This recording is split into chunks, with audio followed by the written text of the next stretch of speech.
तो साथियों, आप सभी को नमस्कार और आपका स्वागत है एसडीजी चर्चा के इस नए एपिसोड में। मैं हूं आशुतोष। और जैसा कि आप जानते हैं कि एसडीजी चर्चा में हम सस्टेनेबल डेवलपमेंट गोल्स से जुड़े हुए अलग अलग विषयों पर बात करते हैं और इनवाइट करते हैं अपने अपने क्षेत्र के विशेषज्ञ और एक्सपर्ट गेस्ट को। तो इसी इसी सीरीज में आज हमारे साथ जो गेस्ट हैं वो बहुत ही स्पेशल है। अगर मैं आपको उनका संक्षिप्त परिचय दूं तो आपने आपने जो राष्ट्रीय स्तर पर स्वच्छ भारत मिशन और जल जीवन मिशन में कई महत्वपूर्ण भूमिकाओं को निभाया है। आप एक बहुत अच्छे लेखक हैं, बहुत अच्छे कवि हैं, बहुत अच्छे स्टोरी टेलर हैं। और साथ ही साथ जो बड़े बड़े अभियान हैं, इसके जो भी कम्युनिकेशन कैंपेन और आईसी कैंपेन्स चले हैं, इनके पीछे भी आपका बहुत बड़ा योगदान रहा है। तो आइए हम सब मिलकर स्वागत करते हैं श्री युगल जोशी जी का। सर, बहुत बहुत स्वागत है आपका। Thank you. नमस्कार आशुतोष जी। जी सर, जैसे जो हमारे साथी इस इंटरव्यू को देख रहे हैं वो आपसे एक बार पहले भी मिल चुके हैं और समय समय पर आपके इंटरव्यूज भी वो अलग अलग माध्यम से देखते रहते हैं। और जैसे हमने आपका परिचय भी दिया तो हम सब ये जानते हैं कि कम्युनिकेशन और संचार के क्षेत्र में आपका बहुत अच्छा काम है और बहुत सारा ये जो राष्ट्रीय स्तर के कैंपेन चले हैं उसमें आपका योगदान रहा है। तो अगर मैं आपसे पूछूं कि ये जो शब्द है आईईसी, ये आपके हिसाब से क्या है और क्यों जरूरी है और इसको ज्यादा प्रभावी कैसे बनाया जा सकता है?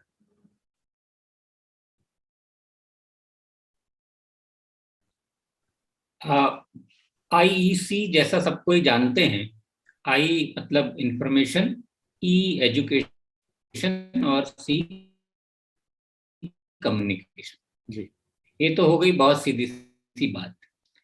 जिन लोगों को अगर उस काम के बारे में बताना चाहते हैं तो हमें लोगों को इन्फॉर्म करना पड़ता है। हम लोगों को बताते हैं कि यह काम हुआ, अच्छा हुआ, बुरा हुआ। यह तो सीधा सीधा इन्फॉर्मेशन देना। इन्फॉर्मेशन देना इसलिए भी कई बार आवश्यक होता है कि बिना इन्फॉर्मेशन के कोई भी लोकतंत्र प्रगति नहीं कर सकता। एक मजबूत लोकतंत्र के लिए इन्फॉर्मेशन बहुत आवश्यक है, ताकि वेल इन्फॉर्म्ड सिटीजनरी ही राष्ट्र के लिए सही निर्णय ले सकता है। तो ये तो हुई इन्फॉर्मेशन की बात। एजुकेशन उससे एक कदम आगे की बात है। मतलब जो आपने इन्फॉर्मेशन दे दी है उससे आदमी कितना समझ पूछ पा रहा है, कितना एजुकेटेड है उसके बारे में, उसके प्रॉस कॉन्स वो भली भांति परिचित हो जाए उनसे। तीसरी चीज है कम्युनिकेशन।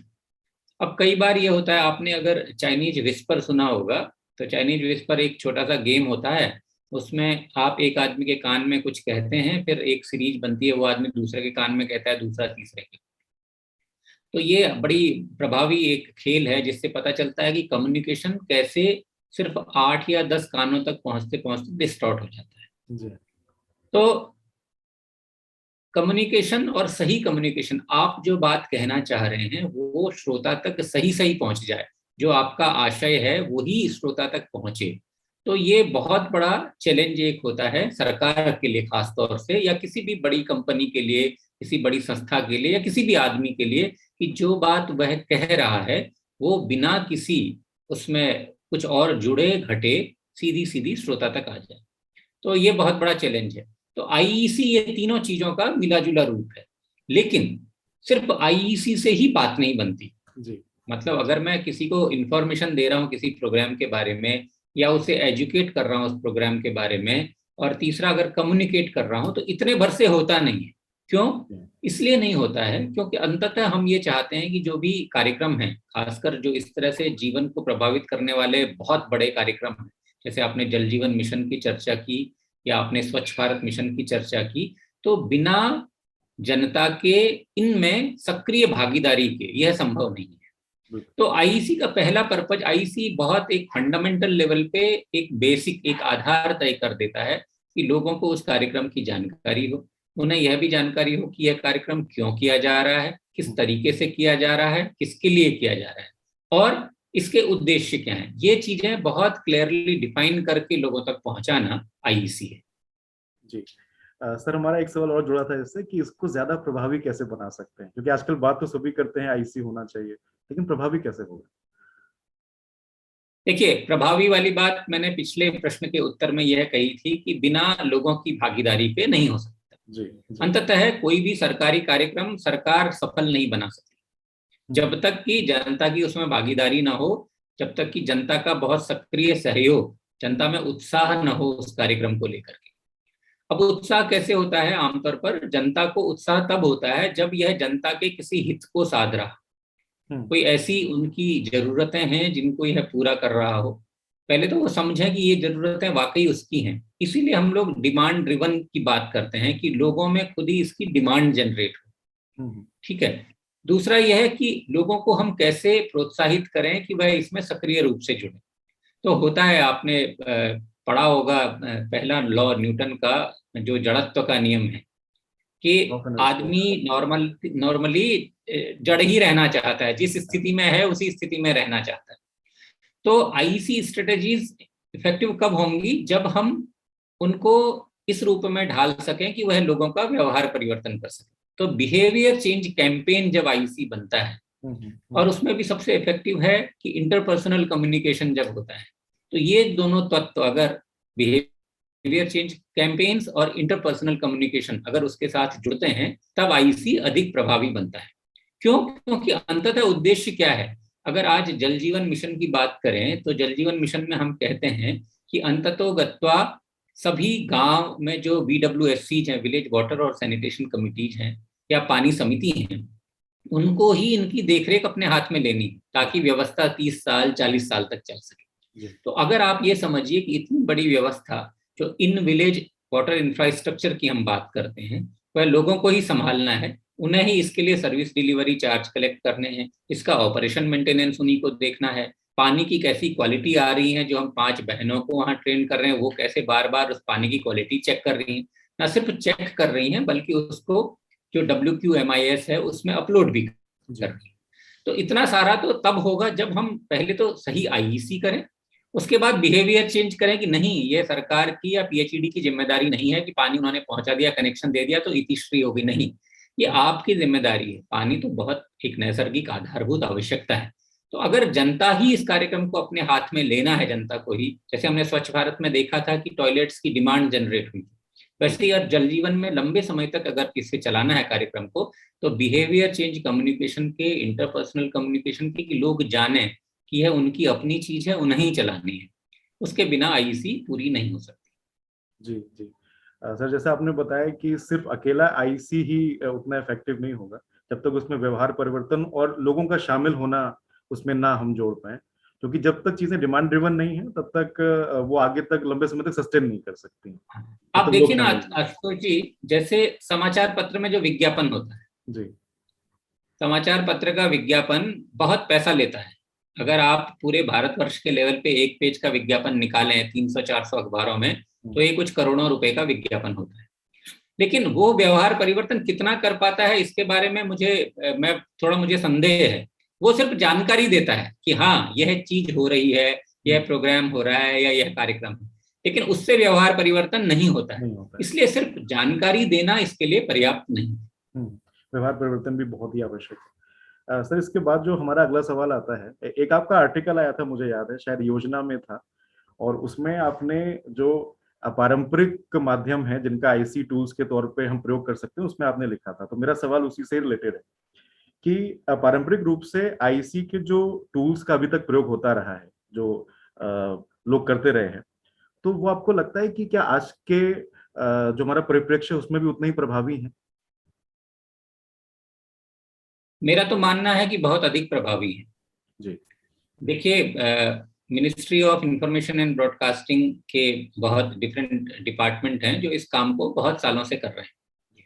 हम लोगों ने प्रौढ़ शिक्षा अभियान में देखा, साक्षरता अभियान में देखा, पोलियो कैंपेन्स में देखा कि किस तरह से लोगों की जो संस्कृति है उससे मिले जुले प्रोग्राम अगर हम संस्कृति के टूल्स को लेकर के करें तो वो बहुत प्रभावी होते हैं। स्वच्छ भारत में भी इस तरह के बहुत प्रयोग किए गए, बहुत अधिक प्रयोग किए गए। आप जागरों को देखिए, या जो पंजाब या अपने बंगाल में यात्राएं होती हैं, उड़ीसा में, अगर हम लोगों की लोक संस्कृति से जुड़े हुए प्रोग्राम बनाते हैं या लोक संस्कृति पर आधारित हम बिहेवियर चेंज कैंपेन्स करते हैं, तो वो लोगों को लगता है कि हाँ यह उनके अंदर से बात उत्पन्न हो रही है। जैसे कहते हैं ना कि आप अगर किसी बच्चे को बेहतर एजुकेट करना चाहते हैं, उसे सही शिक्षा देना चाहते हैं, तो वो उसकी मातृभाषा में ही दी जानी चाहिए। जी। इसी तरह से अगर मैं गाँव में, देहातों में लोगों को अपनी बात बताना चाह रहा हूँ, तो मुझे अपने स्तर से नहीं बताने से होगा, वो मुझे गांव में देहात में जिस भाषा में वह लोग समझते हैं, जिस चीज में उनकी रुचि है, वहीं उन्हीं के स्तर पर जाकर खड़े होकर बात करनी पड़ेगी जी। ये तो है नहीं ना कि मैं नई दिल्ली से बोल रहा हूं तो गांव वाले मेरी बात समझ लेंगे, तो मुझे बिल्कुल। गांव में ही जाकर, गांव के स्तर पर ही जाकर बात करनी पड़ेगी। इसलिए स्वच्छ भारत मिशन में अगर आपको ध्यान होगा तो हम लोगों ने हर तरह के मेलों को, सांस्कृतिक कार्यक्रमों का इसमें भरपूर इस्तेमाल किया। जी। और इससे दोनों फायदे होते हैं। पहला कि लोगों को लगता है कि ये नयापन है, अपनापन है, लोगों ने ये सरकार का कार्यक्रम परंपरा से और लोगों की अपनी संस्कृति से जोड़ा है। दूसरा, उन्हें उस संस्कृति को, परंपरा को भी आगे ले जाने के लिए एक और नया टूल मिल जाता है। तो जी। क्यों नहीं, जहां जहां जरूरत हो हम इस तरह की शिक्षा को, इस तरह के व्यवहार परिवर्तन कार्यक्रम को लोक संस्कृति से जोड़ें। और स्वच्छ भारत मिशन में तो हमने देखा है ये बहुत प्रभावी होता है। जल जीवन मिशन में भी हम लोगों ने देखा है कि जहां जहां हम लोग बात करते हैं, अगर मैं लोगों को कहूं कि भाई आपकी ट्रेडिशनल टेक्नोलॉजीज ये हैं वाटर कंजर्वेशन की, आपके पुरखे ये करते हैं, या किसी संस्कृति से जोड़ें, अगर मैं उनको बातें करूं कि उपनिषदों में ये कहानियां हैं पानी के बारे में, या हमारे महाभारत रामायण या और पुराणों में ये कहानियां हैं, तो लोग जल्दी से उसको अपने आप से रिलेट करते हैं। बिल्कुल बिल्कुल। सर, जैसे आपने ये बात कहा कि अगर जो उनके पारंपरिक टूल्स हैं उनका हम प्रयोग करते हैं, तो उनको ये लगता है कि एक तो वो उससे जुड़ पाते हैं, और दूसरा उनको लगता है कि उनका भी कल्चर आगे बढ़ रहा है, तो वो उसको और उत्साह के साथ उन चीजों को करते हैं। सर, मेरा अगला सवाल ये होगा, और वो कुछ उदाहरणों से भी संबंधित है, कि आपने कई सारे ऐसे आईसी कैंपेन रहे हैं जिनके पीछे आपका एक बहुत महत्वपूर्ण योगदान रहा है। अच्छा, कुछ ऐसे हैं जिनको लोग जानते हैं, कुछ ऐसे जिनको लोग नहीं जानते। तो आपके हिसाब से जो भी आपका अनुभव रहा है, तो आईसी का जब प्लानिंग करना चाहिए इस तरह के कम्युनिकेशन कैंपेन का, तो किन बातों का ध्यान रखना चाहिए? और अगर कोई ऐसे उदाहरण जो आपके मन में हो, जो आप हमारे साथ साझा करना चाहें, तो जरूर साझा करें। देखिए, एक बात तो पहले से मैं सबको आगाह कर दूं कि ये वन सॉल्यूशन फिट्स ऑल वाली बात नहीं है। जो जिस तरह की कैंपेन होगी उसी तरह से इसको आप फ्रेमवर्क बनाएंगे। जी। तो मैं अगर यहाँ पर स्वच्छ भारत मिशन का ही उदाहरण दूं, तो आप स्वच्छ भारत मिशन में क्या करने जा रहे थे, आप जो सोशल और कल्चरल नॉर्म्स हैं, जो लोगों की आदतें हैं, हजारों साल से जो आदतें थी, उनको बदलने की बात कर रहे थे। और आप छोटे स्केल पर बात नहीं कर रहे थे, आपका स्केल बहुत बड़ा था।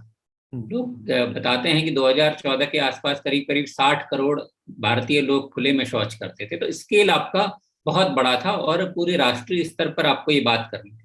दूसरी थी कि स्पीड, आपकी स्पीड एक बहुत बड़ा चैलेंज था कि आपको 5 साल के अंदर अंदर सभी को न सिर्फ शौचालय मुहैया कराने हैं, बल्कि व्यवहार परिवर्तन भी करना है कि वह शौचालयों का लोग इस्तेमाल भी करना शुरू करें। तीसरी बात इसमें यह आती है कि स्टिग्मास थे बहुत तरह के।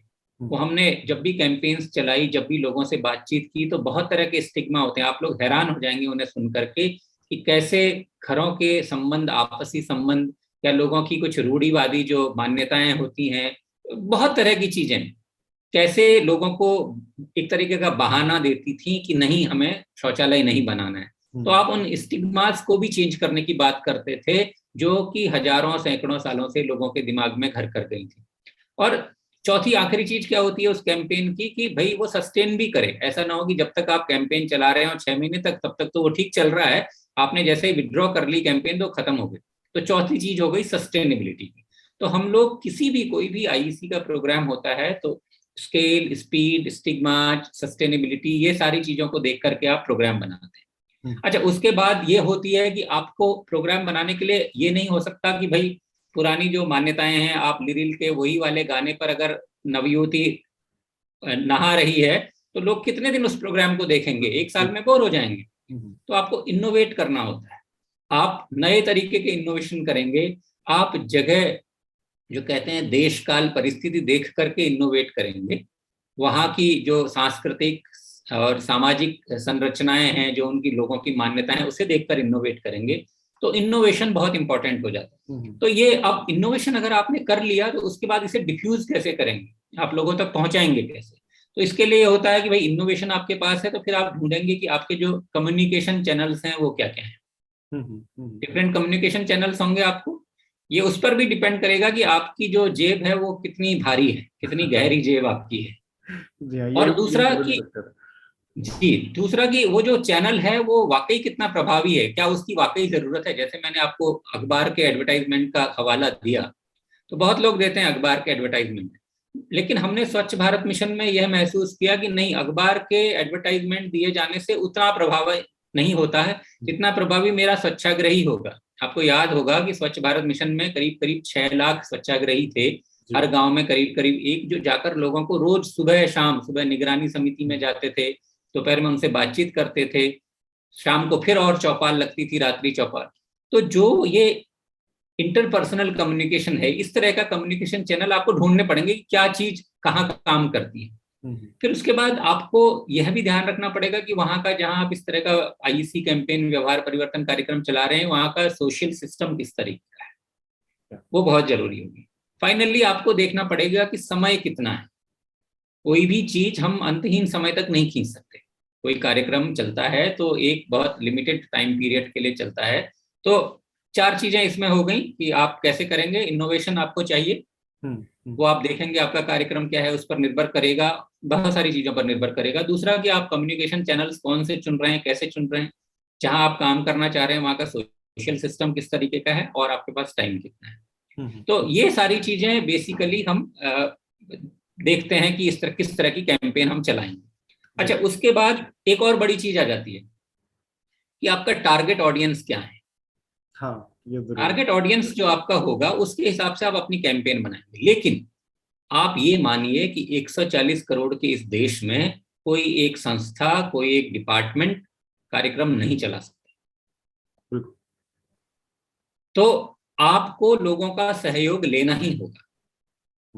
लोगों में, या जो आपके पार्टनर्स होंगे, कितने तरह के पार्टनर्स हो सकते हैं आपके, स्वयंसेवी संस्थाएं हो सकती हैं, फेथ ऑर्गेनाइजेशंस हो सकते हैं, मीडिया हो सकता है, बहुत और जो सरकारी डिपार्टमेंट, मिनिस्ट्रीज काम कर रही हैं वो हो सकते हैं, डेवलपमेंट पार्टनर्स हो सकते हैं, गांव में और भी बहुत तरीके के जो लोग काम करते हैं वो लोग हो सकते हैं। तो आपको अपने पार्टनर सेलेक्ट करने पड़ेंगे कि कौन पार्टनर कहाँ कितना प्रभावी है, कैसे मैं उसका बेहतर इस्तेमाल करता हूँ। ये तो बात सिनर्जी की है ना, आशुतोष जी की ऊर्जा मेरी ऊर्जा जुड़ेगी तो ऊर्जा बढ़ेगी, एक और एक 11 होगा। तो आपको वो पार्टनरशिप ढूंढनी पड़ती है। अब उसके बाद तीन और तरह की चीजें जो मैंने आपको बताया कि कम्युनिकेशन हम कैसे करेंगे, तो आप मोटा मोटी पकड़िए कि आप 4 स्तर पे करते हैं। पहला स्तर होता है कि आप इंडिविजुअल आदमी को टारगेट कर रहे हैं या उसके परिवार को टारगेट कर रहे हैं। तो उसके लिए सबसे बेस्ट टूल जो आप बोलेंगे वही होगा, इंटरपर्सनल कम्युनिकेशन करेंगे या मीडिया करेंगे। गांव में मैं अपने रथ ले जाऊं, स्वच्छता रथ, या जो भी मेरा प्रोग्राम चल रहा है उससे संबंधित, मैं वहां नौटंकियां, नुक्कड़ नाटक या जो भी लोक कला है उसके माध्यम से लोगों को बताऊं अपनी बात कि मुझे क्या करना है या मैं किस लिए यहाँ आया। फिर दूसरी चीज होती है कि आपके और पार्टनर होते हैं, जुड़ते हैं। जैसे स्वच्छ भारत में बहुत अभिनव एक प्रयोग किया गया था कि सभी मिनिस्ट्रीज और डिपार्टमेंट को कहा गया था कि आप अपना एक बजट हेड स्वच्छता के लिए बनाइए, स्वच्छता एक्शन प्लान बनाइए। और स्वच्छता को हमने पखवाड़ों में बांट दिया था कि हर मिनिस्ट्री का एक न एक पखवाड़ा होगा जिसमें वह मिनिस्ट्री नोडल स्वच्छता मिनिस्ट्री के रूप में काम करेगी। तो ये हो गया कि जिम्मेदारी सिर्फ एक डिपार्टमेंट या मिनिस्ट्री की न रह करके वो सब में हो गई, सब लोगों ने उसमें पार्टिसिपेट किया। तीसरा महत्वपूर्ण चीज होता है कि आप जो जनरल पब्लिक है उसको कैसे अपने साथ ले रहे हैं, कि पब्लिक में, जनता में एक जनांदोलन वाली बात आए, भावना आए कि हमारा कार्यक्रम है, हम इसको बढ़ाएं। आप कैसे जनता को इतना इंस्पायर कर दें कि वो इसमें हिस्सा ले। इसके लिए भी कई तरह की चीजें होती हैं। जैसे हमने कई बार ये किया था कि की इन्फ्लुएंसर्स लिए थे, जो लोगों को इन्फ्लुएंस बेहतर कर सकते हैं। उसमें फेथ ऑर्गेनाइजेशंस हो सकते हैं, उनके लीडर हो सकते हैं, कई तरह के सिनेमा अभिनेता होते हैं, स्पोर्ट्स पर्सन्स होते हैं, वैज्ञानिक होते हैं, राजनीतिक नेता होते हैं, बहुत तरह के लोग। तो जो की इन्फ्लुएंसर्स होते हैं उनका बहुत इंपॉर्टेंट रोल है। आखिर में बात आती है कि मीडिया, मीडिया को किस तरह से आप पॉजिटिवली देखिए। मीडिया अगर है तो आपके दोष और गुण दोनों देखेगा। जी। अगर दोष देख रहा है तो आपको विचलित होने की आवश्यकता नहीं है। अगर आपके इंटेंशंस ठीक हैं, आपका कैंपेन ठीक है, मीडिया को लगता है कि हाँ यह जरूरी है, उसके लिए आपको मीडिया को भी एजुकेट करना पड़ेगा। तो मीडिया को अपने साथ लेकर चलने की इसमें एक बड़ी आवश्यकता होती है कि मीडिया कार्यक्रम को समझे, उसे समझाया जाए और उनसे कहा जाए भाई ये तो राष्ट्र का कार्य है, इसमें आप लोग भी सहयोग करिए। क्योंकि मीडिया, जो आपने आईईसी की बात करी, इंफॉर्मेशन एजुकेशन कम्युनिकेशन के लिए, अगर मीडिया आपको टूल मिलता है, मीडिया अगर आपको सपोर्ट करता है, तो आपका बहुत सारा काम आसान हो जाता है। आसान हो जी जाता है। जी जी। सर, ये आपने बहुत ही डिटेल में सब चीजें बता दी, और मुझे लगता है कि जितने भी हमारे लोग थे जो इस फील्ड से जुड़े हैं, उनके लिए बड़ा उपयोगी होगा। एक मेरा छोटा सा सवाल इसी के साथ और था, वो ये था कि आपने जो बहुत सारे कई सारे कैंपेन्स में आप उसका हिस्सा भी रहे और आपने उसको चलाया भी, आपके अपने मनपसंद के ऐसे एक दो कैंपेन जिसको आपको अच्छा लगा और आपको लगा कि इसका बड़ा इफेक्ट रहा है, वो अगर आप शेयर करें। हम लोगों ने बहुत कैंपेन्स चलाई जी थी। जी। 5 साल में स्वच्छ भारत में बहुत कैंपेन्स चली, तो बड़ा मुश्किल है ये करना कि कौन 2 या 3 पसंद होंगी, फिर भी मैं कोशिश करता हूँ। एक कैंपेन हमने चलाई थी 2017 में। जी तो 2017 में जब हम लोग पखवाड़ा डिवाइस कर रहे थे कि जो पखवाड़े में किस मिनिस्ट्री को, किस मंत्रालय से हम लोग किस तरह का सहयोग ले सकते हैं, तो करीब अगस्त के महीने में शायद प्रधानमंत्री जी ने बात की थी कि संकल्प से सिद्धि की। जी हाँ। तो ये बड़ी वो बात थी कि भाई किसी भी सिद्धि के लिए संकल्प का मजबूत होना, संकल्प गहरा होना बहुत आवश्यक होता है। तो हमने सोचा क्यों ना इसको एक कैंपेन बनाया जाए। जी। तो हम लोगों ने इस कैंपेन को नाम दिया था स्वच्छ संकल्प से स्वच्छ सिद्धि। ओके। तो चूंकि समय कम था, हम लोग ये चाह रहे थे कि स्कूल में, खासकर स्कूली बच्चों का इसमें बहुत बड़ा योगदान रहे, उनका पार्टिसिपेशन बहुत ज्यादा, और समय कम था। तो हमने जो डिपार्टमेंट ऑफ स्कूल एजुकेशन और लिटरेसी है, जो अब शिक्षा मंत्रालय हो गया है, तो उन लोगों को हमने निवेदन किया कि क्या आप देश भर के बच्चों को इस कार्यक्रम से जोड़ सकते हैं। और यकीन मानिए हमारे पास सिर्फ 15 दिन का समय था। ओके। तो 15 दिन में हमें ये कैंपेन करनी थी और सारे देश के स्कूल के बच्चों को हमें जोड़ना था। तो हम लोगों ने ये तय किया कि जो कक्षा 1 से 5वीं तक के लोग हैं, उनको हम कहेंगे कि भैया आप स्वच्छता पे पेंटिंग बनाइए। जो कक्षा 6 से ऊपर के हैं, उनको हमने कहा था कि आप निबंध लिखिए। अच्छा। हमने बात यहीं पर नहीं रोकी थी, हमने पैरामिलिट्री फोर्सेस को, पुलिस को, बाकी और लोगों को भी लिखा था कि भैया आपका कार्यक्रम है, एनसीसी को, एनएसएस को, कि आप लोग भी इसमें बढ़ चढ़कर हिस्सेदारी लें। तो आशुतोष जी, आप यकीन मानिए कि हमारे पास आज भी वो डिपार्टमेंट में मौजूद हैं 2.89 करोड़ बच्चों की पेंटिंग्स आई। ओह, ये तो बहुत बड़ा नंबर है। 2.89 करोड़ पेंटिंग सिर्फ 15 दिन में, और करीब करीब 2.7 करोड़ के आसपास, अगर मेरी याददाश्त ठीक है, तो इतने ही हमें निबंध मिले। इसके साथ हमने बड़ी क्लास के बच्चों को ये कहा था, 11th-12th को, कि भाई आप लोग फिल्म बनाइए स्वच्छता पे। तो हमें करीब 30 लाख फिल्में मिली। 30 लाख? तो 30 लाख फिल्में मिली। तो 15 दिन? 15 दिन के अंदर अगर आप अगर ये सारा जोड़िए तो करीब करीब ये 6 करोड़ के आसपास हो जाता है। तो 6 करोड़ लोगों ने अपना दिन, अपने घंटे इस कार्यक्रम के लिए दिए।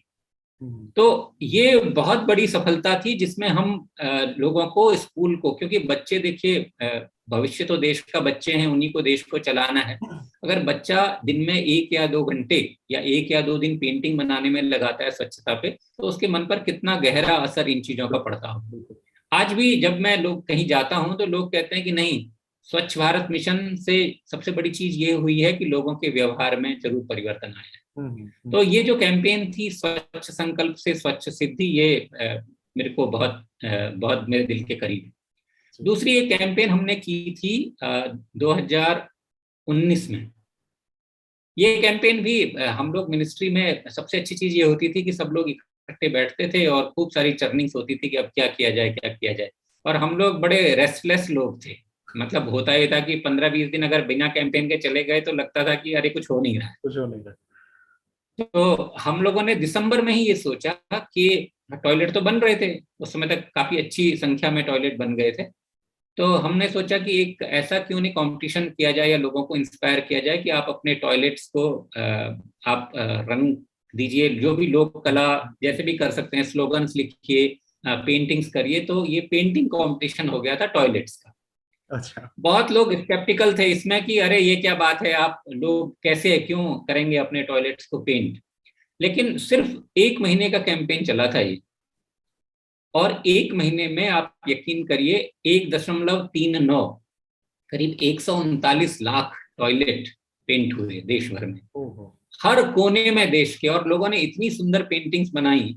और वो सारी पेंटिंग्स अगर बिहार की होंगी तो लोगों ने मधुबनी उसमें बनाई। इसी तरह से दक्षिण में, उत्तर में, लद्दाख में लोग बहुत बर्फ हो रही है लेकिन लोग टॉयलेट को पेंट कर रहे पेंट हैं। कर रहे हैं। तो इतना जबरदस्त कैंपेन ये चला था कि बाद में माननीय प्रधानमंत्री जी ने फरवरी में कुरुक्षेत्र में हमने एक कार्यक्रम किया था, उसमें प्रधानमंत्री जी ने उन लोगों को पुरस्कार दिए थे। और ये कार्यक्रम बहुत बड़ा हुआ, ये जनता के अंदर से निकला हुआ कार्यक्रम था। तो ये दो कम से कम मुझे ऐसे तुरंत अभी आपने प्रश्न पूछा है तो याद आए हैं कि जो जिनका बहुत बहुत गहरा प्रभाव पड़ा था। जी जी। और काफी बड़े लेवल पे प्रभाव पड़ा, जैसा आपने बताया अभी कि वो जो नंबर्स हैं वो काफी बड़े हैं और इतने कम समय में। जी सर, अगर मैं गलत नहीं हूँ तो जो एक कैंपेन चला था दरवाजा बंद, उसमें भी आपका उसमें योगदान था। दरवाजा बंद, पहले क्या था, जब स्वच्छ भारत मिशन शुरू हुआ था उस समय एक कैंपेन चला करता था विद्या बालन जी का, जी हाँ। बहुत शुरू के दिनों में। तो उसके बाद का 1-2 साल तक का पीरियड थोड़ा ऐसा पीरियड रहा कि उसमें हम लोग टेलीविजन पर बहुत वो नहीं थे। तो ये सोचा गया कि एक ऐसा कार्यक्रम बनाया जाए, और जैसे मैंने आपको की इन्फ्लुएंसर्स की बात की थी कि ऐसा कैरेक्टर उसमें हो और स्लोगन इतना सरल हो कि डायरेक्ट मैसेज लोगों को जाए कि किस चीज की बात हो रही है। तो तब मंत्रालय में ही इस पे बात हुई थी और वहीं से ये निकला भी था, दरवाजा बंद जो वो था। तो ये था कि एक तरह से इसमें पहले शट द डोर करके अमिताभ बच्चन बोलते हैं, तो ये था कि भाई हम जो ये खुले में शौच की प्रथा है, बाहर जाने की प्रथा है, इसके लिए हम दरवाजा बंद कर रहे हैं। तो ये तो बहुत मशहूर हुआ। इनफैक्ट अब भी जब सरकारी कार्यक्रमों या सरकारी कैंपेन्स की बात होती है तो लोग दरवाजा बंद का नाम लेते हैं। लेकिन दरवाजा बंद ही क्यों? जब बात आती है आइकॉनिक कैंपेन्स की, तो तब हम लोगों ने रेडियो पर एक शौचा सिंह करके शुरू शौचा किया था। एक सिंह, हाँ, शौचा वो सिंह कैरेक्टर बहुत को हमने फेमस हुआ। लिया था, कि शौचा सिंह बात करता है, वो सेल्समैन है बेसिकली, वो जी छोटी जी। छोटी गांव देहात में सामान बेचता है, लेकिन वो लोगों को स्वच्छता, टॉयलेट के यूसेज, टॉयलेट बनाने, इन सब के बारे में जागरूक करता है। इसी तरह से उस समय हम लोगों ने दूरदर्शन के साथ भी कुछ कार्यक्रम किए थे। हम सब साफ साफ हैं, हमने कार्यक्रम शुरू किया था।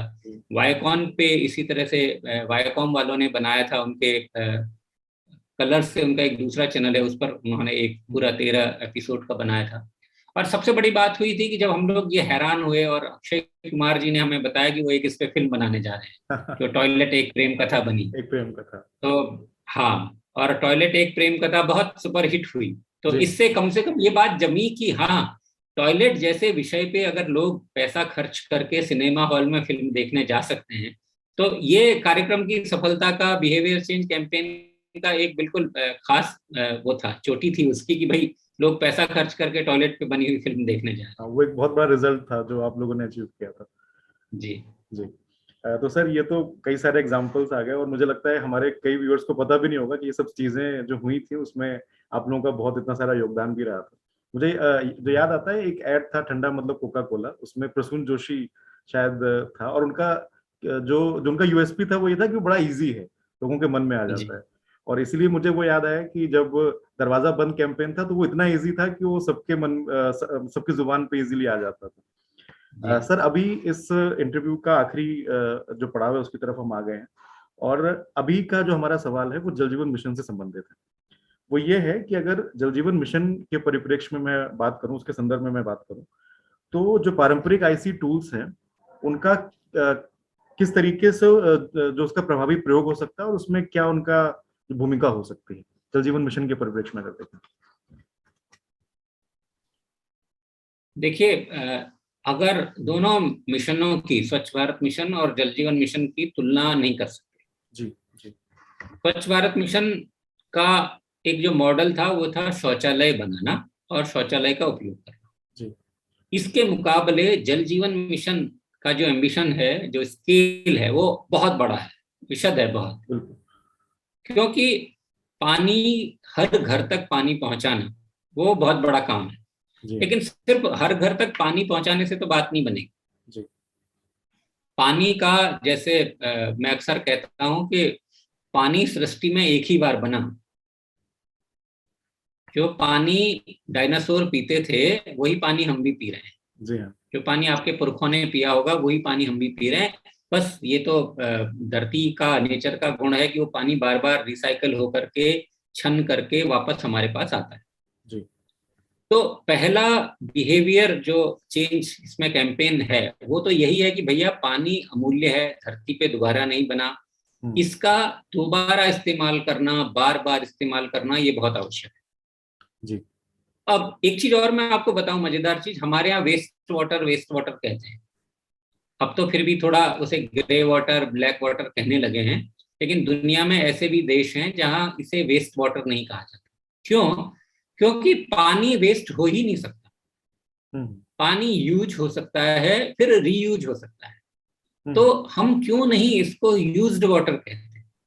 जो पानी घरों में इस्तेमाल के बाद निकला, हम बजाय कि उसे वेस्ट वाटर कहें, हम उसे कहें कि ये यूज्ड वाटर है, अब इसे फिर से रीयूज किया जा सकता है। तो एक तो इसी कैंपेन की जरूरत है सबसे बड़ी, जो है कि आपने घरों में जो पानी इस्तेमाल कर लिया वो पानी अमूल्य है, वो वेस्ट नहीं है, उसको फिर दोबारा यूज होना है। तो उसको दोबारा यूज होने के लिए या तो नेचर उसे इस्तेमाल करे और दोबारा यूज करे, जो उसका पारंपरिक तरीका है। लेकिन अब आबादी इतनी अधिक हो गई है, 140 करोड़, और अगर आप 55 लीटर पानी हर आदमी को रोज देने जा रहे हैं, तो सोचिए ना कितना बड़ा पानी आप रोज लोगों को दे रहे हैं। बहुत बड़ा है। और इसका अगर 80% भी बाहर आता है एज यूज्ड वाटर, जिसे आप ग्रे वाटर कहेंगे, तो कितने ज्यादा स्तर पे ग्रे वाटर ट्रीटमेंट की आपको आवश्यकता है। तो लोगों को यह समझाना बहुत आवश्यक है कि भैया पानी लिमिटेड क्वांटिटी में है, यही पानी आपको बार बार इस्तेमाल करना है।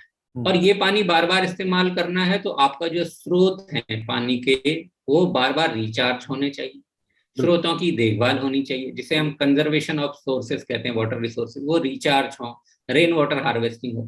फिर दूसरा, पानी का जब इस्तेमाल पर आए, कि आपने बहुत सारे एडवर्टाइजमेंट देखे होंगे कि बच्चा टूथब्रश लगा रहा है और नल खुला हुआ है, तो कैसे पानी का जुडिशियस इस्तेमाल हम करें।